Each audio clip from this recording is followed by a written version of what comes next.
Hi, everybody, and welcome to this Walking Dead pilot commentary. I'm Robert Kirkman. I created the comic book series, and I'm an executive producer on the show. And I've got with me here Gale and Hurd and Denise Huth. What'd you guys do on the show? I was an executive producer as well. And I was a producer. Awesome. So we're having fun here watching this thing again. This is going to be great. Looking at it, it reminds me of the heat and humidity that gave it such great texture. Yes, I mean, you can definitely tell how miserable Andrew Lincoln is there right now in the heat. I remember seeing this for the first time. I was coming to set on a road that's to the left of Frame there, and we were just kind of driving in the country in Georgia, and all of a sudden we came to this intersection, and they actually had some traffic, being directed through here, and it was pretty awesome because it all looked real, and so it was like suddenly, oh, hey, we're doing The Walking Dead. This is great. What I loved is that the people driving by really thought some horrible accident occurred and kept stopping to say, oh my God, what happened? And yet didn't seem too surprised when the zombie extras appeared. No, that was okay. Yeah, I mean, there must be zombies in this part of Georgia all the time. Must be. I got to say, we should really talk about how amazing Andrew Lincoln is, because, I mean, we don't think we get to do that enough. Even though we do that a lot, we don't really do it enough. But, I mean, this episode especially, it's kind of cool how he has to carry it with all these amazing looks on his face and stuff, like the one that just passed there. And when you think that he was the last person who auditioned for the role, we were wondering if we would find our Rick Grimes. And he came through and, certainly made it his own. Yeah, he's really perfect. It's hard to believe he's British. He seems like he is, sheriff in the South. It's unbelievable. Well, not only is he British, but he's really British. That's what people don't realize. He's not just like your average run-of-the-mill. He's not like fake British? No, he's a scarf-wearing, fancy British guy. And, Royal Academy of Dramatic Arts trained. And we made him shoot a little girl in the head. Spoiler alert. We haven't gotten to that yet. But, those were some digital flies. That's a lot of fun. Those weren't on set. True.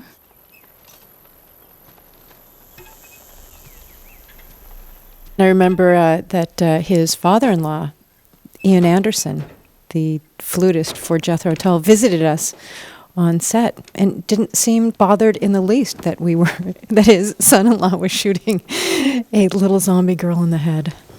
Yeah, that was something that struck me. I was really shocked by that because I had read the script for this episode, obviously, and it didn't occur to me that we were killing a little girl. Like, I don't know, like it's in the script and I read it and I was like, all right, yeah, moving on. I mean, I guess I've been writing this comic for so long, it didn't really shock me, but being there and seeing this actress, I was like, wow, we're really doing this, huh? Well, so, I think the bunny slippers and the teddy bear yeah.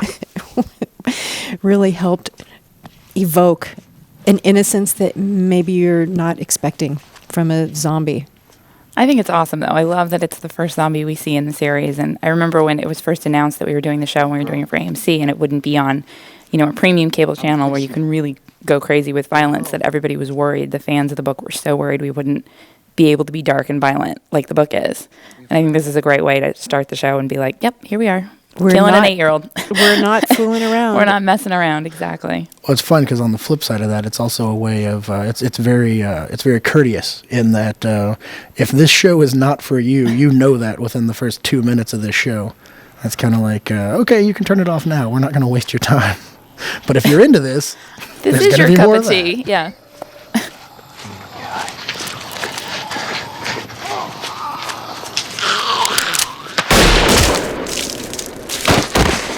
The other thing that I love about this sequence is that the visual effects are seamless. You don't look at that and see, the visual effects components that were part of creating it. The mat that the little girl fell on, right. The blood hit. It all seems completely we didn't real. Actually put a bullet hole on a little girl's head. We did not do that. Well, there was a fake one there, but yeah, it's fun. Like, I know all the digital stuff because, I saw it without effects in an early version. And, it's really kind of amazing just the extent of the little fixes here and there and the little tweaks that Stargate was able to add in. It's great stuff. And we were also able to work with Kyle Cooper from Prologue on the opening titles, who's created titles for Seven.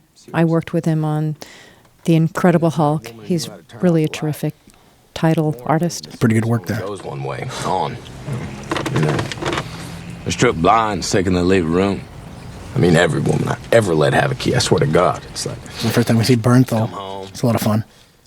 And when you think that we actually cast John Bernthal as Shane before we cast Andy as Rick, that's pretty interesting Not way the way to I go. thought it would go. You know, I No. thought for sure we'd have Rick first. But John Bernthal came in and so blew us away with his performance as Shane that we really were clear that we weren't going to find someone better. And that's why we're never going to kill Shane in the TV show. Hello, spoiler. We kid. He's great. We got to kill them all eventually, right, Robert? Well, eventually. see, it goes both ways. Maybe we wouldn't have so much global warming. You say that? So can I say that they're actually eating delicious Five Guys cheeseburgers there? Can I plug them in case that they'll maybe send me some coupons or I something? think so. Absolutely. And the other interesting thing is this is actually the scene that Andy auditioned for the. That's true. I will say, not having experience in television, this being my first thing, I will say I can't stand this scene because I've seen it 1,000 times. With many different Variations. alternate actors who are not yeah. Rick Grimes. I've seen versions of this scene in one of Frank Darabont's cars in his garage, which is a lot of fun. In fact, that's the first time we saw these two actors together was in Frank's garage. It's it's actually amazing that these guys pulled it off for us. I remember when we finally shot it, thinking, "Oh, I like it again," because by the time we got to it, oh my God, we saw it so many times. Yeah, I mean, don't get me wrong; it's a great scene. I having seen it, I actually, like how it ended up in the show. But man, like this is the stuff that all the Shanes tested with, and so All the Shanes and all the Ricks. Oh, I've seen Bernthal do this 100 different times, testing with all kinds of other actors, and whew. Speak. You think I was the most closed-mouthed son of a bitch you ever hear, Hurd, Tyler? Look at those eyes. And the nice thing about this scene is it's setting up the world before the zombie apocalypse.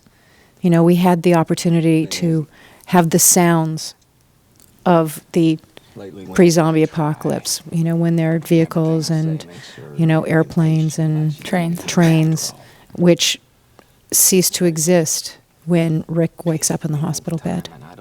That's also a good example of something that we didn't do in the comic book series. You don't really see any kind of Shane-Rick interaction before the crap hits the fan, and so I thought that was a really good addition on the part of Mr. Darabont. Last thing she said this morning. Sometimes I wonder if you even care about us at all. She said that in front of our kid. Look at that face. Just look at that guy. I tell you. It's also interesting to see before how Shane and Rick are friends, what they're able to talk about, and how interesting that what they're talking about is Rick's relationship with his wife Laurie, which of course comes to be quite a dramatic complication as the series progresses. I don't know what you're talking about. No, it is cool because we do see, it's not. We do fully understand that Rick and Shane were really good friends. That Shane. Wait, really, watch. Oh, I love that. You're so easily entertained, Robert. See, they don't litter. They find that Even trash in a can. car chase, there's no need for litter.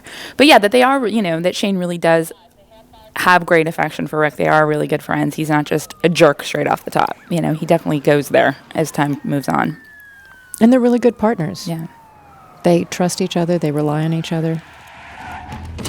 Unit 1, Unit 3, to eastbound route 18, 2 miles west of intersection. Yeah, my first day on set was actually on this road. It was shortly after you guys had filmed the car flip. I got to come out there and the shootout. Spoiler alert! That's going to happen in a couple seconds. That was being filmed, and I do have to say, like we end up talking a lot about the heat of Atlanta and everything, and I feel bad. Like I didn't earn the ability to talk about that because I wasn't there as much as you two were. But it was awful. I walked on. I walked onto set and I was like, The actors had people holding umbrellas over them to keep the sun off of them, and I was like, "Oh, those actors!" Look at And then you look at wanted your those. own umbrella Yeah, it was holder. like 5 minutes later, and I was like, "I'm not leaving this tent. I'm not going out in that sun. This is crazy." And you're from Kentucky. I'm from I Kentucky. Yeah, it's We're supposed to be the wimps from LA. We don't deal with know. weather very well. Well, see, the thing is, I'm from Kentucky, but I don't go outside a lot. I'll be honest. That's it. I write the comics. I work That's in a room. the key. When I got there, I really thought, oh my God, how do people live here? And then I realized we were the only idiots who were outside all day long. Yes. It's true. Obviously, the transition from the comic book to the television series, we were able to make more of a meal of this sequence as well. There actually was a car chase and a car flip and, a lot. And what a car flip. Yes, it only took 3 tries. 4. 4? There were 3 failed attempts. Oh, okay.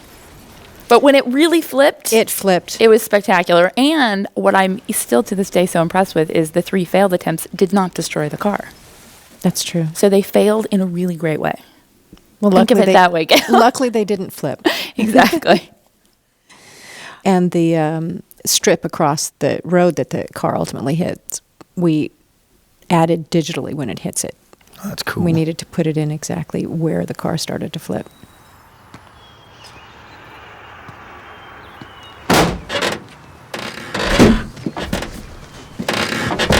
Good, good, good! Put it down! Put the gun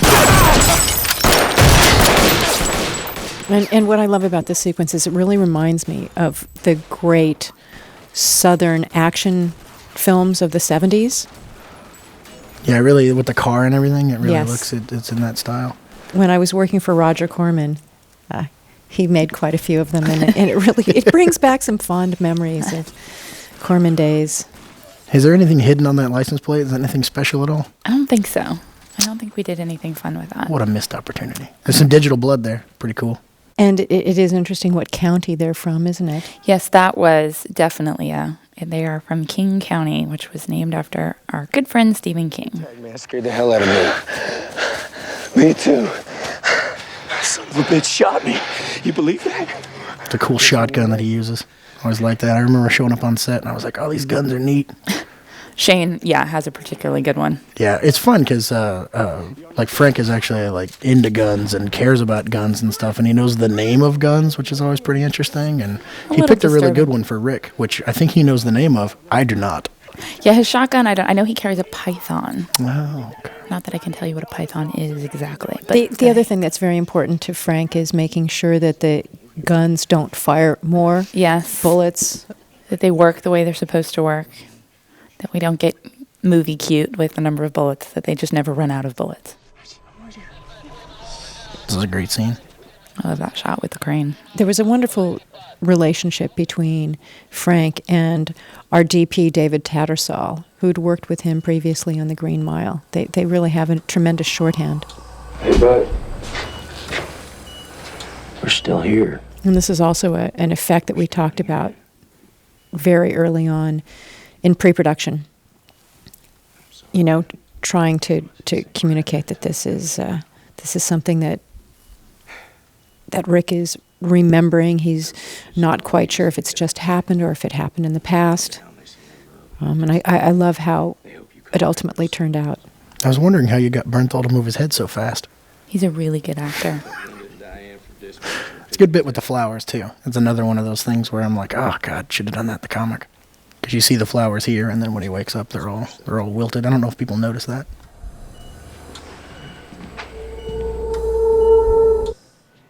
And I remember we had to bake them or something to make them wilt even more, as we did more takes where they crumble. Yeah, they crumble and We had to get more dead flowers fast.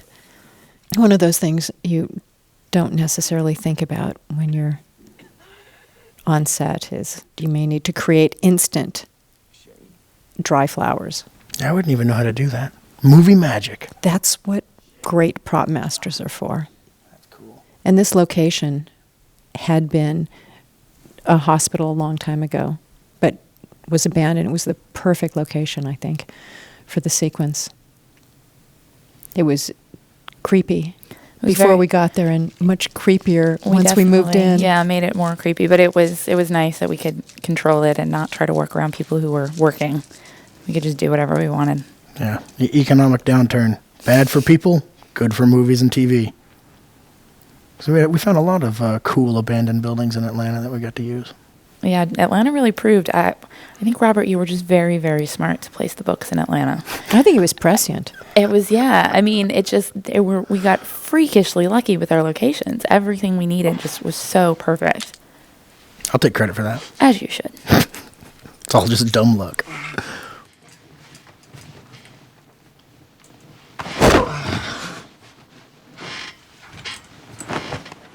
The decision to have it set in Atlanta was just completely arbitrary because I had the opening scene set in Kentucky, where I'm from, and Atlanta just happened to be a nice big city that was close by and had the characters going to big cities for safety, and just ended up going, oh, Atlanta, that's nice. Meant to be. Except for the heat. I don't know. We're going to blame you for that one, too.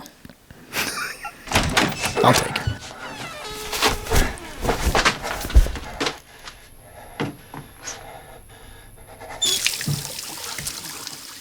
So this is good acting, right? Drinking? If we're judging acting, this guy's doing a good job, right? I love that this bed is here. And then we see that bed placed there in a later scene of the show. It's always nice to know where you're going when you're shooting shooting an episode. People don't watch like the first episode and then watch the commentary, right? We can spoil all kinds of upcoming stuff and just talk about what's coming up. There's no nobody's watching this for the first time. Well, we don't say exactly why the bed is there or who put it there. The other thing I have to say is when Andy was walking down the hall, all I kept thinking about is I would not want to walk barefoot down that hall. I really wouldn't. He was a trooper, again, for being such a classy British actor. Walking down this hallway with all the broken stuff, walking down sidewalks, crawling under tanks. You know, he was in the thick of it all by himself for most of this episode. I also think it's possibly as a result of his lack of sleep, having a new baby. Yes. Perhaps all of his faculties weren't working quite as well as they normally would due to sleep deprivation. This is awful, but at least I'm sleeping at night.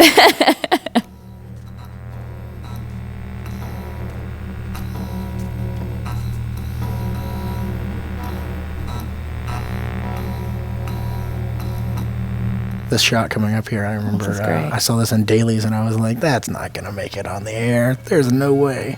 Ugh, whoa. Yeah, we got to have more dead bodies like that, I think. More chewed up and bloody. That's when Rick realizes that perhaps things are not exactly normal anymore. He's like, what hospital do they take me to? This place sucks. Where is everybody? Why are there bullet holes? I like, too, that we come back and see that later, too. You know, we see how the bed got there. We see the bullet holes. You know, we get a glimpse of what caused all of this. Even watching this, having seen it filmed, watching it in dailies, watching the episodes, when I watch this at home, I still get completely creeped out. As he walks down that hallway and he sees Don't Open Dead inside. It feels like a classic horror film. That's when I want to turn on the lights in my living room. But you love this stuff, Gale. I do love this stuff, but I love to be scared, and this delivers every time. At least for me. Yeah.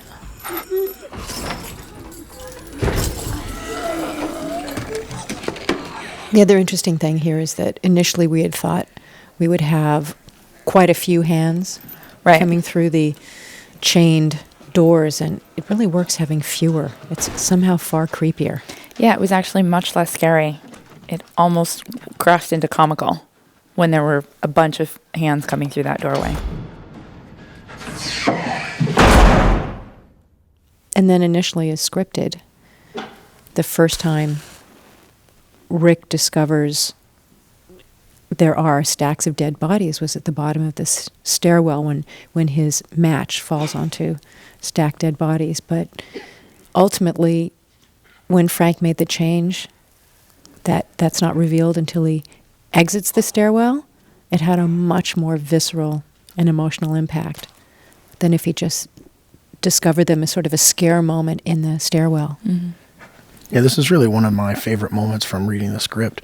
This, the blackness and the matches and the darkness of it all, and Rick reacting to the smell and everything. It's, I remember when I read the script, I was like, oh yeah, that's memorable TV. That's a good scene. So, and it turned out really great.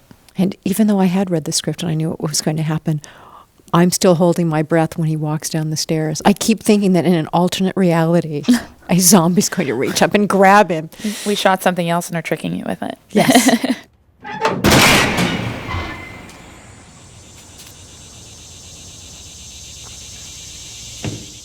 The other interesting thing, I think, is the decision to shoot on Super 16 as opposed to 35 or on HD. And it gives the series a particular look that I think is very cinematic, as if we've filmed 6 mini movies and we did a number of tests to determine what the best look was, and 16 came through as by far the best choice. It's a good looking show. It's more digital flies. And Greg Nicotero, our genius makeup effects supervisor and consulting producer, brought a number of bodies from his shop. And luckily they're covered by sheets, because this is actually where we would have had a number of celebrity zombie cameos, actually. Because he used live castings of a number of prominent actors. You know what? It's a dead body. We're using it. We don't care who you are. Just love that when you need a truck full of bodies, Greg Nicotero is the guy to call. Just got those on hand.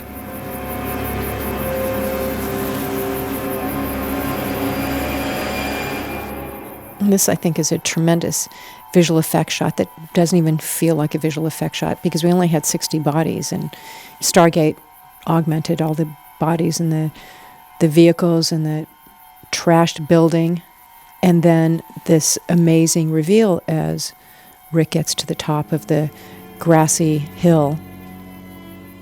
And really the only thing that was practical was the shell of the helicopter, not even the rotor blades. None of the other vehicles or even the building itself. They were all added by Stargate.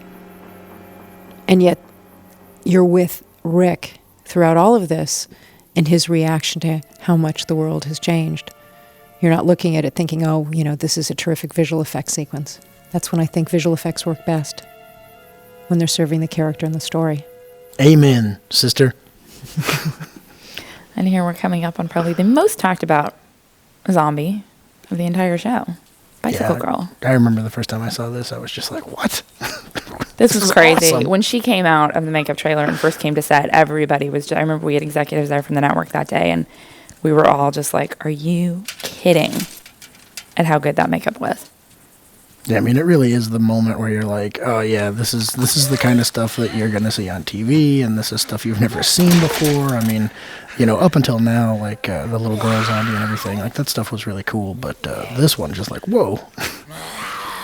Yeah, it's pretty amazing considering pretty much everything from the waist up was makeup. Well, another thing to note is that the majority of zombie movies, like the scariest scenes and everything, take place at night. And here, just because of the way this story goes, it's not really about the scares. It's about the characters encountering this world. And so the majority of our zombie scenes take place during the day. Something that, I know Greg Nicotero at first was like, oh, thanks, guys. This is going to be a real pain. But, he really stepped up. And it's, kind of amazing that, not only do the zombies look so good, but they look really good in clear lighting. Clear, bright daylight. And it makes it creepier. You're not going into it going, oh, I'm about to be scared. It's a beautiful day. It's a lovely park. Yeah. And there's this insane creature there. It's just crazy. And it looked amazing. It was a great handoff, too, between Greg Nicotero and his terrific K&B effects team and Stargate. It's just seamless. Good emotional scene by Mr. Lincoln. The fetal position rolling on the ground thing, that always works, right? It's good. I know I talked to someone who said that in this sequence, when he looks at his hand and then he,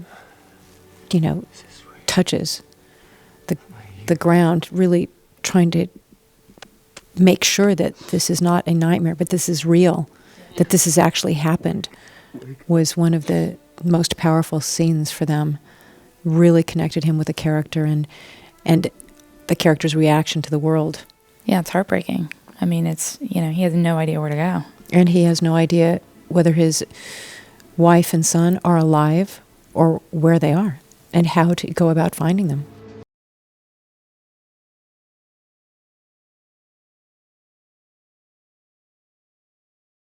Good job, Mr. Lincoln. All done while wearing boxer shorts. And little else. And a fake beard. I wasn't going to point that out. Come on, it's cool. Boris. We got to give Boris a shout out. It looks great.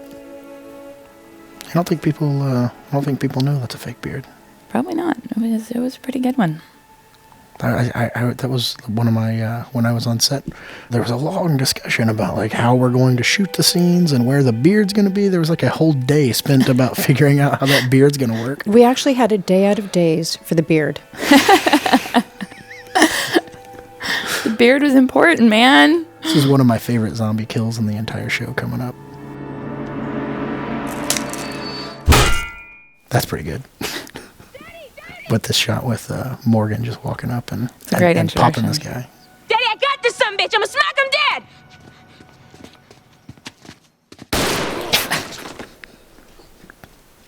It's just so, this is what we do every day. You know, it's like, this is how I check the mail. You know? Welcome to our world. Don't talk. Hey, mister. What's that bandage for? What? What kind of wound? Lenny James was just, God, he's good. It's very hard to imagine Morgan played by anybody else. I can't. It just would be so different. He's so perfect for this role. Yeah, he's definitely, one of my favorite parts of the pilot. How interesting that both he and Andy are English actors. Where are all the good American actors? What happened? They're wonderful American actors. I'm sure there are. They were all busy. Oh, stop being so diplomatic. Bandage changed now. It's pretty rank. Dwayne is played by a local Atlanta actor who I Adrian, think is tremendous as well. He did a really great job. He gave a lot of emotion to it, particularly the scene in the dinner scene. Yes. Talking about seeing it happen, seeing somebody turn. He was great. Got some crazy good kid actors in this show. Yes. The other thing is the camaraderie among the entire cast is particularly impressive. You hear stories about how, there's rivalry and infighting and people, working to steal the spotlight from their fellow cast members. There's absolutely none of that on the show. It really is truly a happy family of people who want the best for the series, the best for their characters, and the best for the rest of the cast. Good bunch of folks, these actors. I know. Take a moment. Look how sharp it is. You try anything, I will kill you with it, and don't you think I won't. He actually really stuck that knife that close to his eye, didn't he? That's crazy. See, other actors, they would have got a stunt double for that. But not Mr. Lincoln. He's like, put that knife right there. He was that just green, happy to be... I never noticed that green bowl before. That's like the greenest bowl on the planet. It's just like, hey, look at me back here. And we can give a nod to our terrific production designer, Greg Melton. Yeah, this was a build. We didn't build very much this on the whole show. This isn't even a real house, is it? No, Like, it's just it was one of our few sets that we built on stage. Yeah, I remember when I found out about that, I actually got to walk through the thing, and I was like, I can't believe this is fake. Like, I would live here. This is nice. And it was a redress from Detroit 187? I think it was Detroit 187. There was the shell of the house was there. I believe we added on the room that they were just in, the bedroom. They kind of added that, and I think they added the stairs, but everything else, the shell of it was standing, and they just redressed it to attempt to match, particularly at the front of the house, the windows, to match the real house we were going to shoot out. Don't do that. You'll see the light.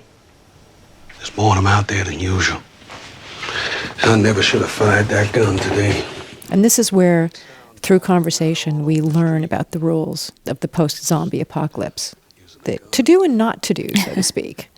Don't To get survive, to survive, I like to say this is the scene where Morgan just explains the show. This is Well, what's if you're going going to on have here. someone This is what's happening. explaining it, hire Lenny Oh James. yeah, no, and he can't get enough credit for really kind of solidifying, really early on just how awesome the show was going to be, and getting people hooked, and I think he's just a great part of this pilot.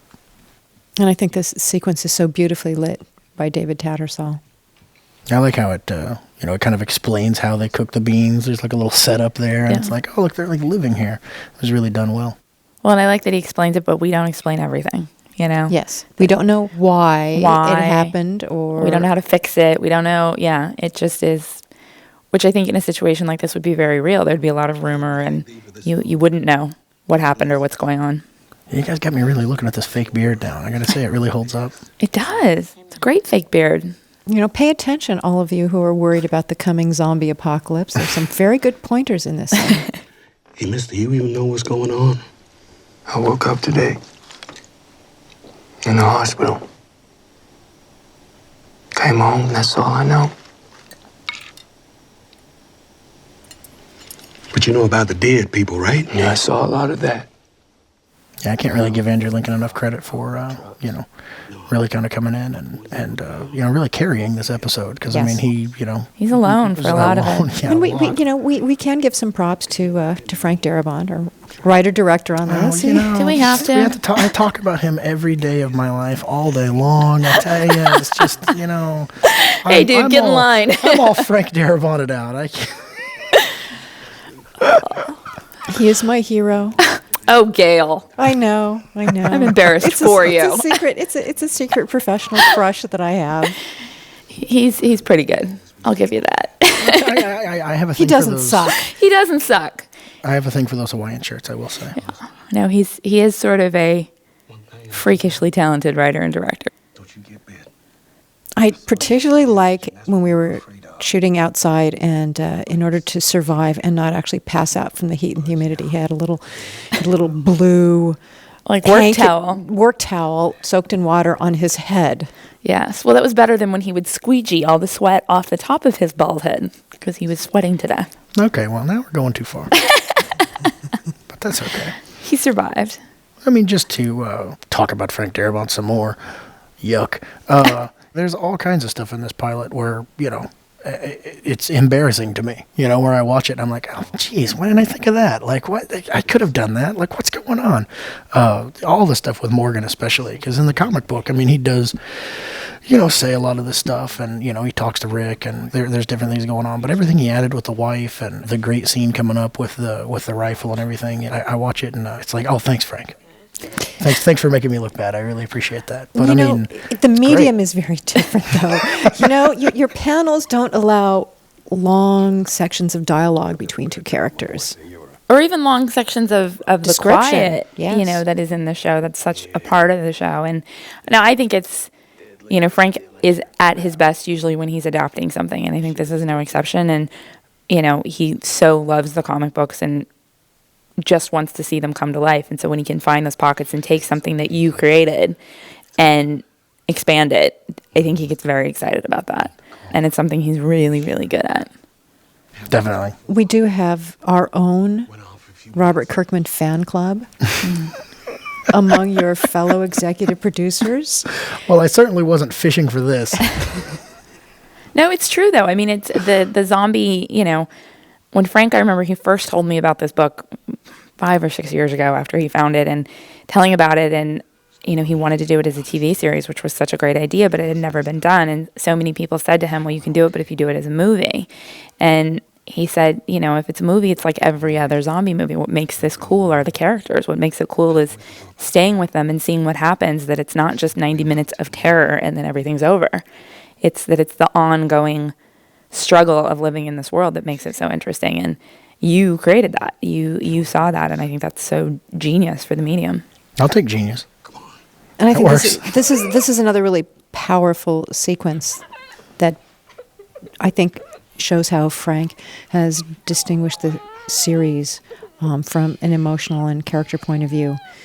When we see Morgan's wife, who's now a zombie, and the effect it has on him, and and Morgan's son. The fact that they can't get on with their lives because she's still a presence, she's still out there, and they're unable to deal with it and move on. So we're able to see how different people react to what's happened and how it affects families, and, you know, that it's such an emotional struggle.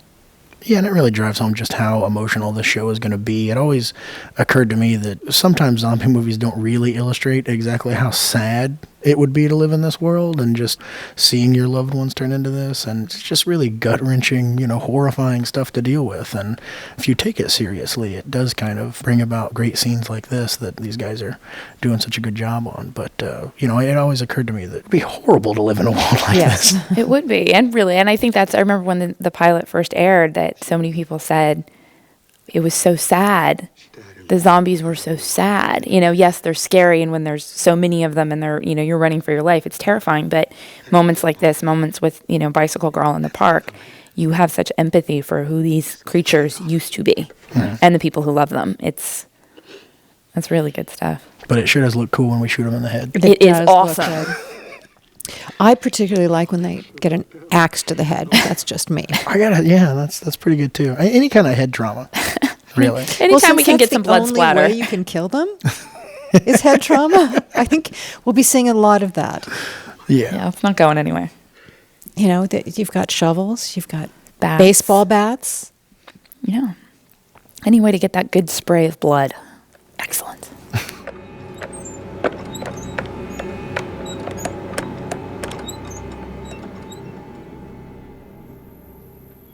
And I love that this neighborhood looks so typical, quaint, Yeah. Anytown, USA. And then you realize, of course, things have changed forever, and you're not safe anymore. And you're certainly not safe if you fire a gun. So that requires that you get up close and personal with a baseball bat or a shovel.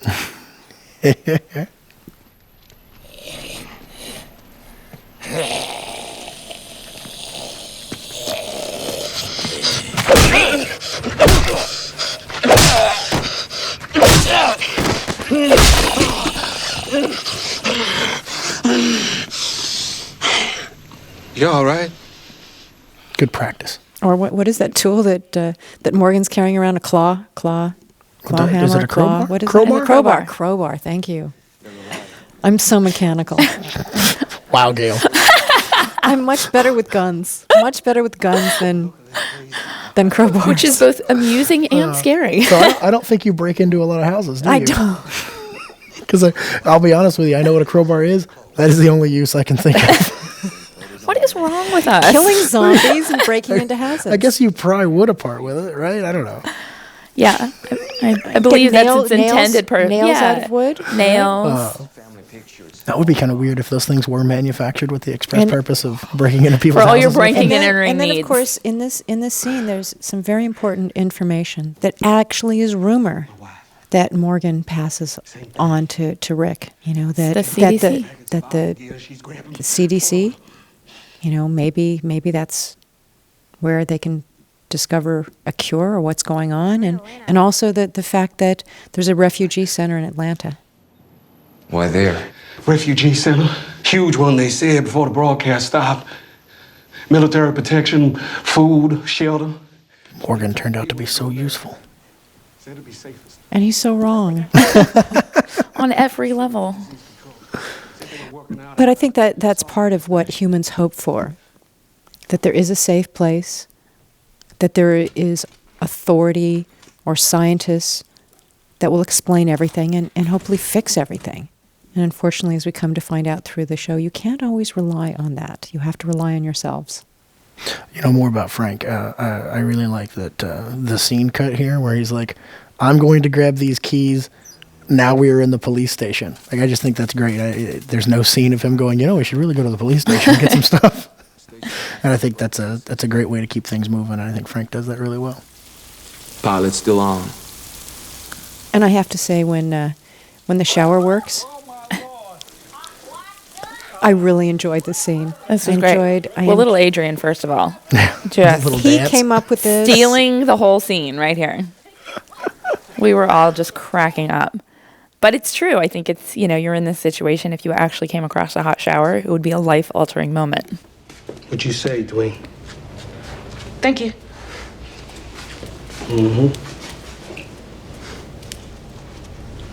Atlanta sounds like a good deal. Was this built? This was a build on the stage. That's cool. And the exterior was right next to our stages. The next building over. It just blows me away that you guys are just like, oh yeah, we'll build this.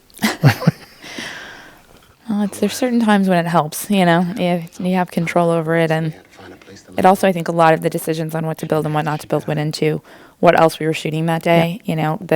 The company moves take so much time if you have to move the trucks across town, and we had to do that a couple of times, but to be able to do this on the stage and then shoot the exterior right next door to where our stages were kept us in one place for the day. And we had 14 days to shoot the pilot. So an hour and a half in 14 days is moving pretty quickly, especially considering the scope of the episode. I love how, I was just blown away being on the set by how everything is so regimented and planned out, and you guys have basically an army that's devoted to just making sure that everyone is fed and stuff. There's like a big circus tent, and, everything is scheduled down to like, okay, we'll be back shooting at 1:43. And it's like 1:43, like what? It's really cool.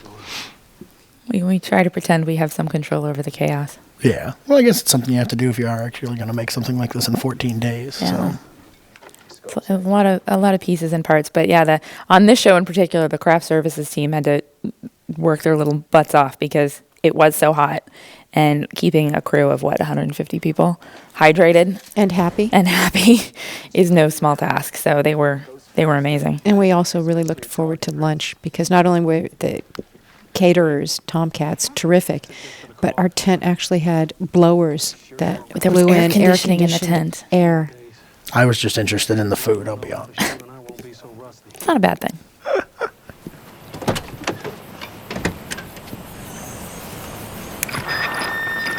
You got one battery. Oh, the walkie-talkie. I spent years going, how can I get Morgan back into this comic book? We left him in this house. I want to see him again. And then Frank's like, oh, I'll have him give him this walkie-talkie. It's like, oh, dang it. Well, it's just nice that they can be different. I think you can enjoy both. You can enjoy the book, you can enjoy the show, and it's not the exact same experience. Well, don't get me wrong. The comic is absolutely amazing. Sheer brilliance on every level. Yes, Kirkman. It's perfection, really. Seeing you, Dwayne. Take care of your old man. Yes, sir.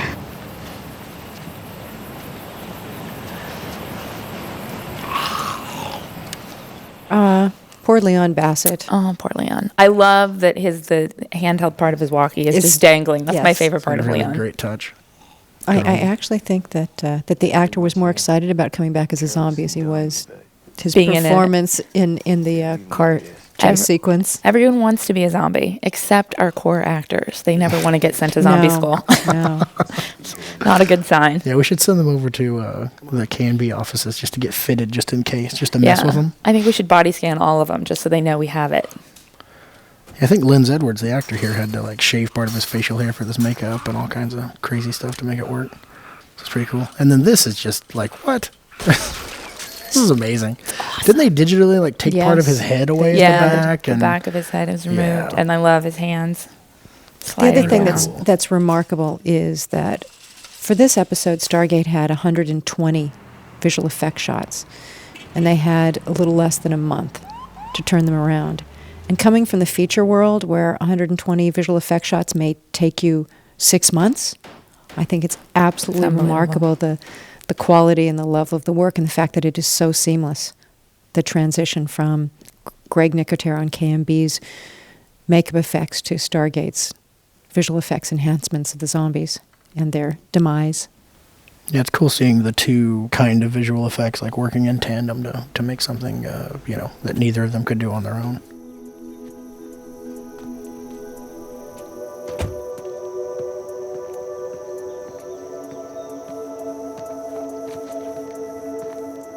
This is my favorite section of the whole show. This cutting back and forth between Morgan and Rick. The two different approaches to this new world and encountering zombies, and the pathos of the zombie experience that Rick realizes that he's doing Bicycle Girl a favor. I mean, Yeah. essentially putting her out of her misery. And then he can't leave her there. Yes. You know, he all he wants is to find his wife and son, but he stops to find this pathetic creature because he just can't walk away, which is very Rick. And then, of course, Morgan, who really believes that this time he can put his wife out of her misery as a zombie. You know, but all those memories and actually seeing her and still seeing her as his wife, even though she's a zombie, and the fact that he is incapable of pulling the trigger, and the emotions that brings up, and of course his son, Dwayne, who probably knows why he's up there and what he's doing, and all of the emotions that it brings up in him. Yeah, it's amazing. It's a great, and gosh, Lenny was so good. Yeah, this is by far my favorite scene of probably the first season. Just the emotion that Lenny shows, and the music and how it all comes together. I think Bear McCreary did a really wonderful job with this cue. Our very talented composer. He is very talented, isn't he? He's a very talented gentleman.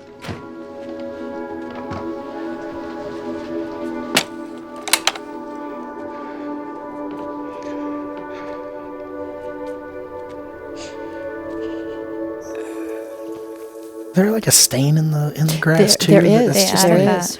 It's like, wow. Which was also added in visual effects.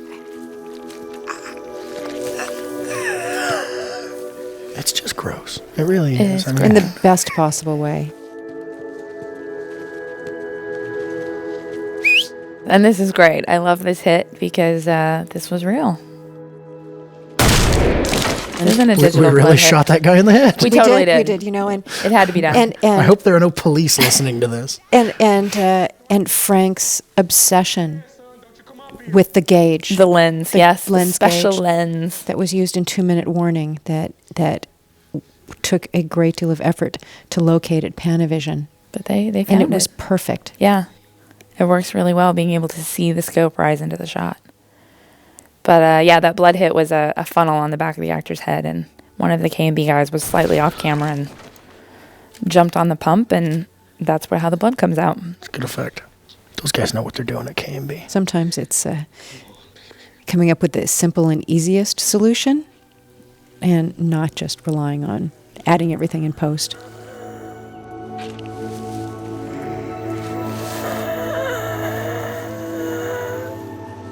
Just the way the skin on her shoulder moves and everything. It's just, because I know that's like a layer of, rubber or something that's on there, and it just looks so, looks so real. Amazing. And I love the sounds they gave her in particular. Yeah. The zombie sounds in general on the show are great, but for her, both here and the earlier scene with her, just great. She sounds amazing. Yeah, I'm really glad Frank and I agree on zombie sounds. We both hate the pterodactyl screeching that Right. people give zombies so often. Yeah. Wait. No, God. I tell you. Like grass moving in there and stuff. That was Yes. crazy. That was Yes, that crazy was good. Amazing. Because the digital blood had to interact with the grass, so it had to become digital grass. Yeah. I don't even know how you time, someone moving their head in reaction to a gunshot when they're not actually getting shot. Like that's a little bit of movie magic I don't quite understand yet.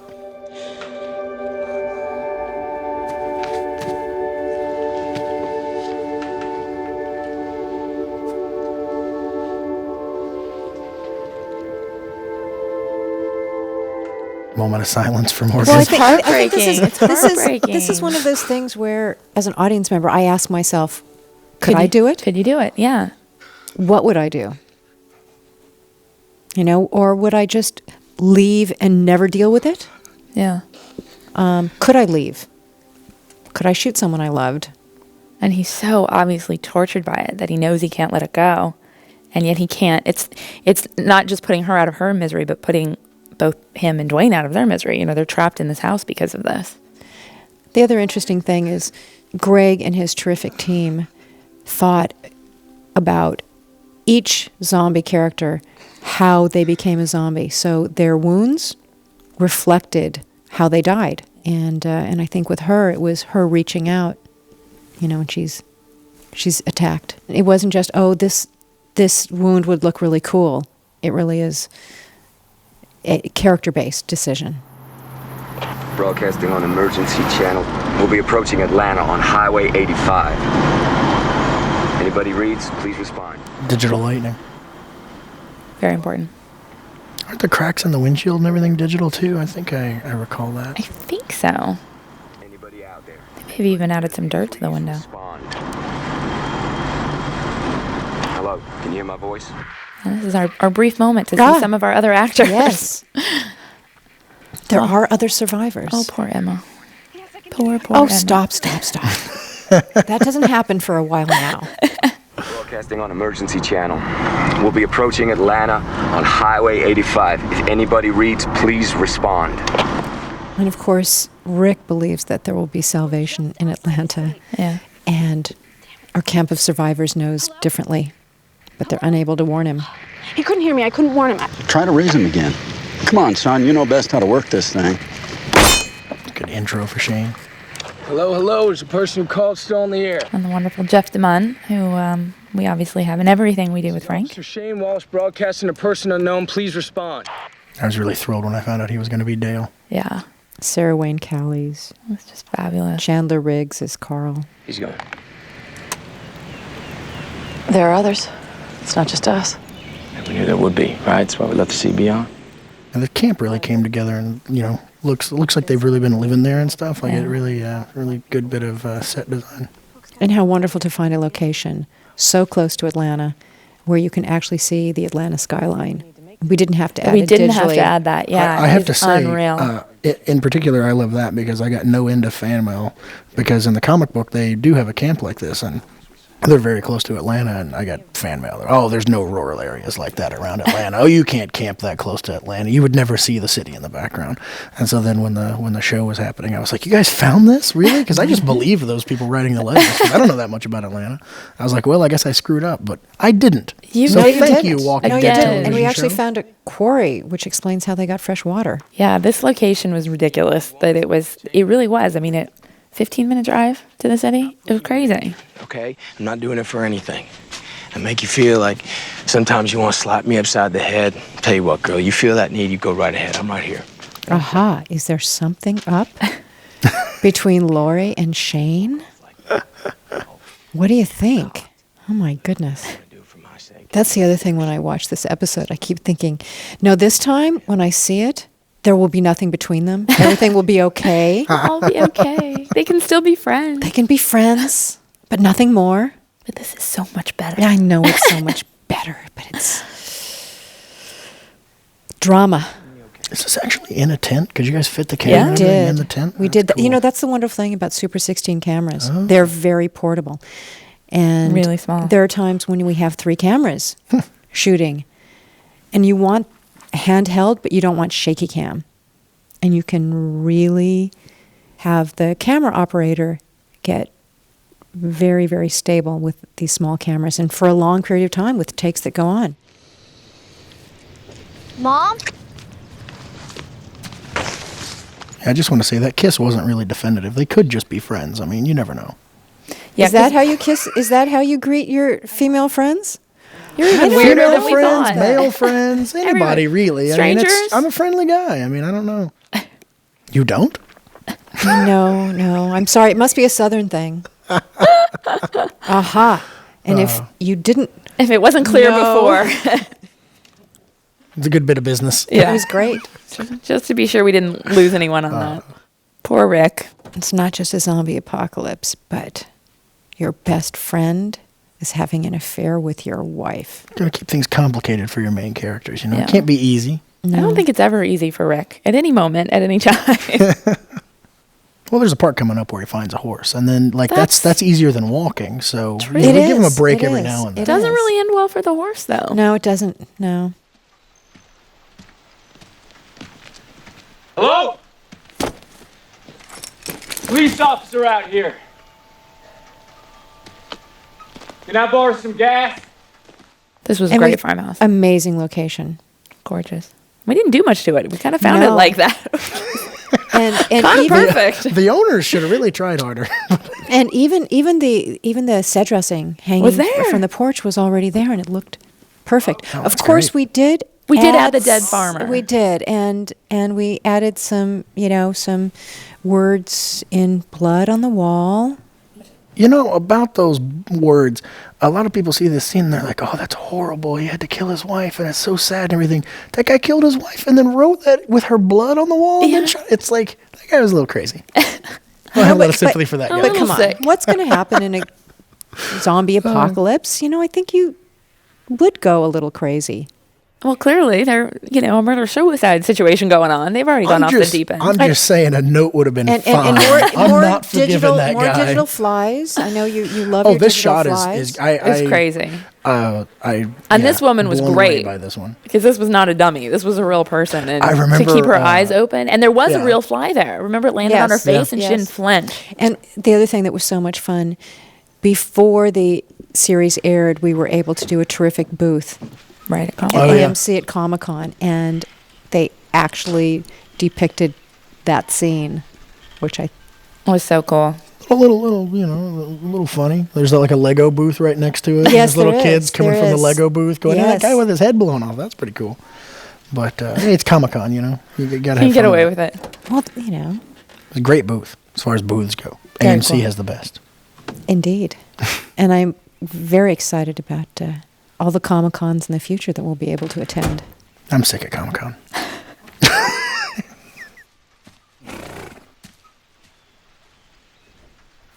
Blade. Fabulous stunt horse. And the terrific trainer, Tommy Turvey. Yeah, Blade is the reason that my wife's grandmother doesn't watch this show anymore. Oh, no. Yeah, people were... I heard. I got some emails and hostile texts after the pilot aired. Yeah, my favorite thing to say when people come after me about the horse is, well, the horse was old. And Blade is actually... So therefore it's okay. Blade is actually a rescued Mustang. He was great. And generally when you do a number of stunts in a series, you have multiple horses because some horses are good at rearing, some horses are good at falling down, other horses are good at, being ridden, so that you can actually have the actor on the horse. Well, the impressive thing about Blade is that he could do everything. It's a very rare and talented horse and trainer who can do that. I haven't done this for years. Can I point out my favorite digital shot now? Yes. His hat falls off right about there in the original shot, and then that's all digital. The one take we did of this, and those whoas you hear Rick say, those were pretty real. I think Andy was a little freaked. Well, that horse was moving. Blade took direction really well. Yeah. When Frank said, "I want the horse to run away with you," Blade heard that and took off. You got to ride that horse in the Rose Parade. Well, actually, or something, right? the horse was in the Rose Parade, not ridden by me. Oh. Well. Yes, that was an urban legend. Well. And this sequence. They are iconic. The sequence is an urban legend also? No, it's just, I thought really impressive and became our ad campaign, actually. Yeah. The poster for the series with a shot Probably of him. the cover of this DVD box, I would guess, is that shot. Yeah. This stuff is so. This whole area was so cool. It's neat that I've actually been there. Like I don't know, that's neat for me. Hopefully there'll be somebody that holds tours of scenes from Atlanta that were in the show because this is a cool little area to be in. It's like that in real life. There's like no one back there. It is adjacent to part of downtown Atlanta. And we did add all the trash and debris. It's not that dirty. Oh yeah, well, no, Atlanta's we messed it a up. beautiful city. Yeah, we did mess it up. And we did have to that car's there though. Turn off the street lights. Yes. But it's amazing. I mean, that building in the background there, we didn't touch that building. That's what it looks like. It really does. It really does. Like that. It does. It was perfect. But yeah, it's amazing. You can shut down a couple of streets and make the city look completely silent and deserted. I think we had a 5-block radius that we shut down in downtown Atlanta around the Federal Building. And, yeah, it looked really great. I remember I went on that bus and in between shots, I was like, I'm going to go on this bus. This is cool. And I got about halfway into the bus and I was like, I should not go on this bus. It's actually like full of broken glass. Bad things have happened here. Yeah. And Joe, one of our iconic zombies Zombie Joe series who works with with Greg. Greg Nicotero at K&B. He did our original Makeup test when we were testing cameras, and Frank thought he was great, so we brought him down. And the one in the dress there in the background is actually Bicycle Girl. Was it? Yeah. Oh, I didn't know that. Look, I'm learning things.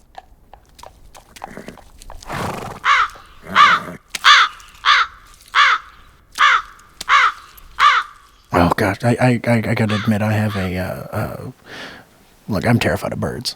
Really? Little birds, I don't even like. I can in the zoo. I can't go into the little bird rooms and everything. And those crows, I think that you guys made them digitally smaller because, like on set, I think they were like the size of like German shepherds or something. And I remember I just wanted to get away from those birds. I love that the creator of The Walking Dead, who has done some sick stuff in those books, is afraid of birds. It's the flapping and the claws. And really, and the you shouldn't beaks. have told us that. Now we have Now we ammo. know. Well, Now we know. Nobody's gonna listen to this. And this right? is also something that is a wonderful little nod. Was there really a helicopter there? Or was that like an Oasis helicopter, something that Rick hopes is there but really isn't?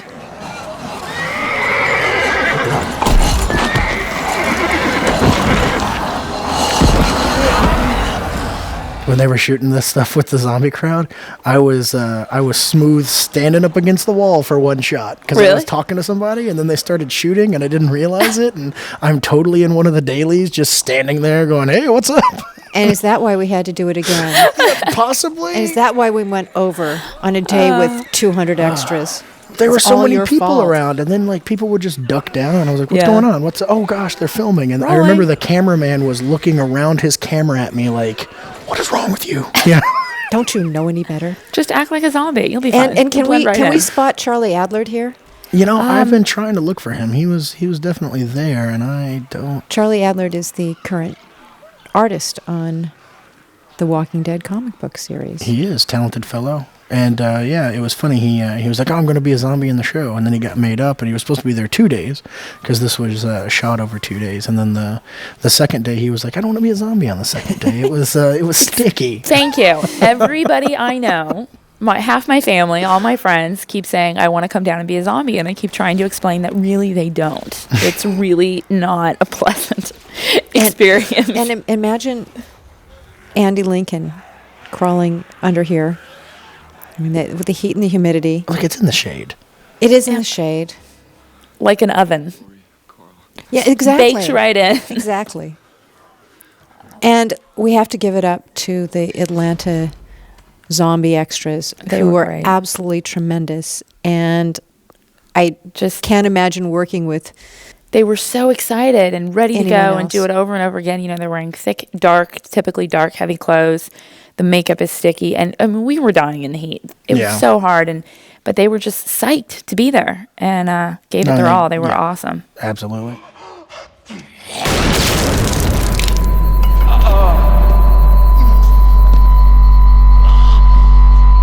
This is a cool effect with the device, yeah. echo here.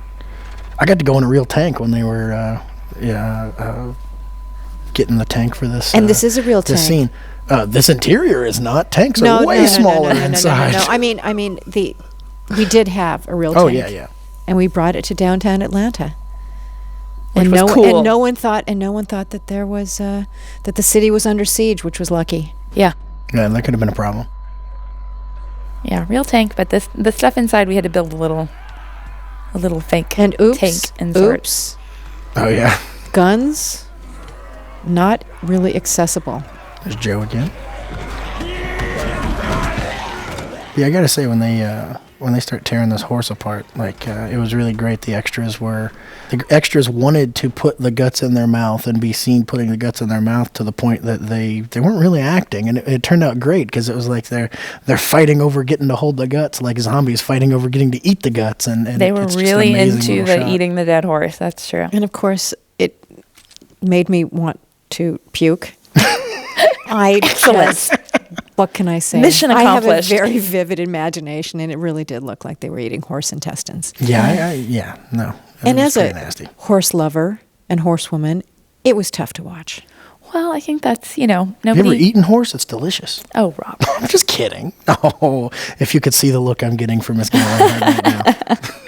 Well, I just love that after, everything that happens in the show and the people who get killed and how they get killed and how awful it is, the thing that everybody's upset about are the horse and the deer. Yeah. It's always the animals that people get upset about. People don't care about people. Not so much. And by the way, that is real sweat. Yeah, That I is was not gonna say. digital sweat. Poor Andy. Dumbass. Yeah, you in the tank. Ah. Cozy in there? Such a cool way to end the episode. Stephen Yeun's introduction into the show. I remember there were versions of that where it wasn't him saying it, like in early versions. early and I was like, who is that? He didn't, ADR it till we were. So I think it was one of the editors actually doing the first couple. The What's horse Gale's feast. favorite scene? This is, absolutely. I have to look away every time. It was so fun watching Greg Nicotero. Like, he kind of came over with a bucket of that stuff and then just started piling it into the horse. Which was actually not a real horse. It was entirely fake. Oh, yeah. And I think Greg Melton and his team had to paint it to make it look to like match Blade. And this is also a tremendous visual shot from Stargate, adding not only digital zombies, but of course this pull-up. Yeah, we did have a crane, but it wasn't that big of a crane. No. I don't Gail, think why there can't we have that big of a crane? I don't think there are cranes that big. We should make one. That's right. Could have just put the camera on a hot air balloon, right? I mean, that Yeah, works. there you go. Oh, look Might at have you. a lack of control, but who knows? Yay, our pilot. Pretty good. I don't know. What'd you guys think? Was it okay? Watching it again? That didn't suck. You guys sick of it? Not I'm yet. actually not, which is kind of bizarre. I'm surprised it's over already. This went quickly. Yeah, it's amazing what happens when you take the commercials out. Oh, that's true. Nice. Wow. I missed the commercials. And we do have to thank Georgia for their tremendous support of the show and the wonderful people of Atlanta, without whom we could not have made this. Absolutely. Thanks for watching, everyone. See you next time. Many seasons to come. Woohoo!